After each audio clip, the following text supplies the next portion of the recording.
Sa kanilang issue na kinasasangkutan ngayon, hindi na napigilan ang pag-ulan ng pambabatiko sa dalawang celebrities na sila Maris Racal at Anthony Jennings. Ang noong dating pinagkakaguluhan at kinakikiligan na love team nila, ngayon ay nawasak na sa isang iglap lang at hindi na maibabalik dahil lamang sa inilabas na screenshot ng dating girlfriend ni Anthony na si Jam Villanueva na nagsiwalat ng salita ng mensahe ng dalawang artista. Dahil sa pangyayaring ito na nagdulot ng malalang pambabash kila Maris at Anthony, maging ang ibang mga endorsements nila ay binitawan na sila at tuluyan ng pinutol ang kanilang kontrata. Kabilang dito ang beauty brand na Dazzle Me na nagsabing pinuputol na nila ang kanilang partnership sa nasabing aktres.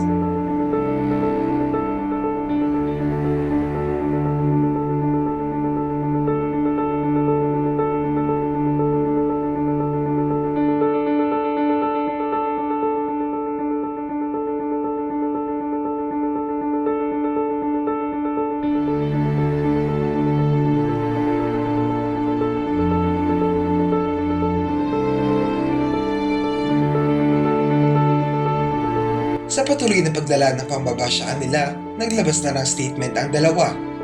Nagsalita si Maris sa isang interview habang si Anthony naman ay naglabas ng maikling video. Parehas silang humingi ng tawad sa nangyari at sa mga nasaktan nila. Nagkamali ako and I want to say sorry for everything that I have done. The screenshots. When I read it, that was 10 p.m. on a Tuesday night. When I read it, I was gutted. I was shocked. I'm truly embarrassed. Dahil nakita ng tao lahat yun without my consent. Against my will. I read the screenshots over and over and over again. Ang pinaka-na-shock ako dun, I read it. It was the perfect narrative. But there was this other woman.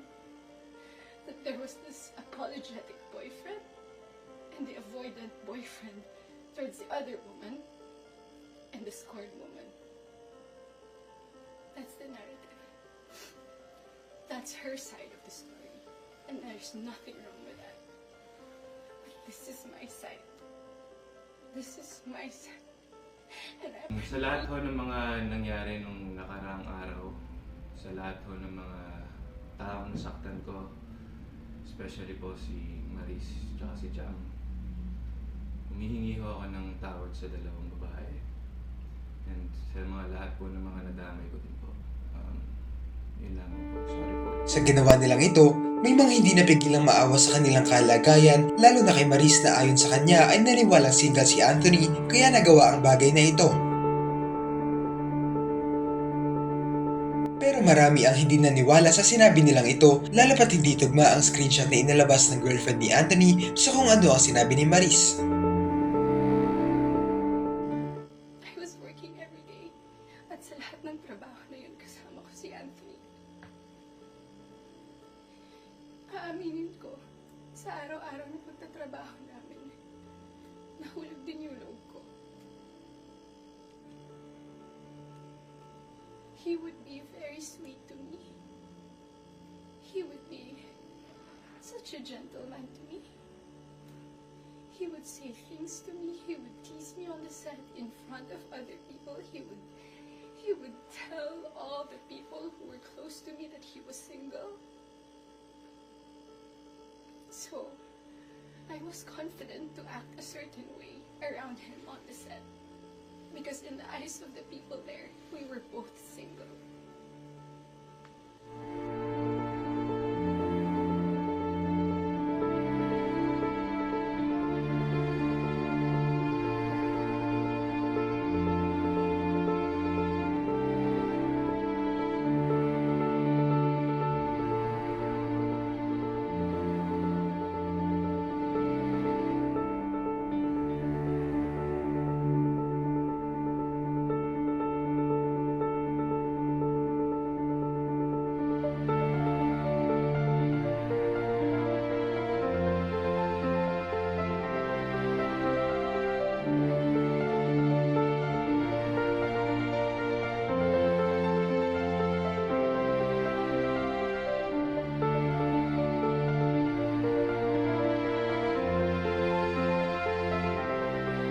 Dahil sa pagkakamaling ito nila Maris at Anthony, tuluyan na nga ba ang pagbagsak ng kanilang karir o mawawala rin sa isip ng mga netizens ang issue nilang dalawa? May sasalba pa kaya ang mga taon na pinaghirapan nila para sumikat o hindi na sila muli makikita sa industriya ng showbiz? Ano ang masasabi nyo rito?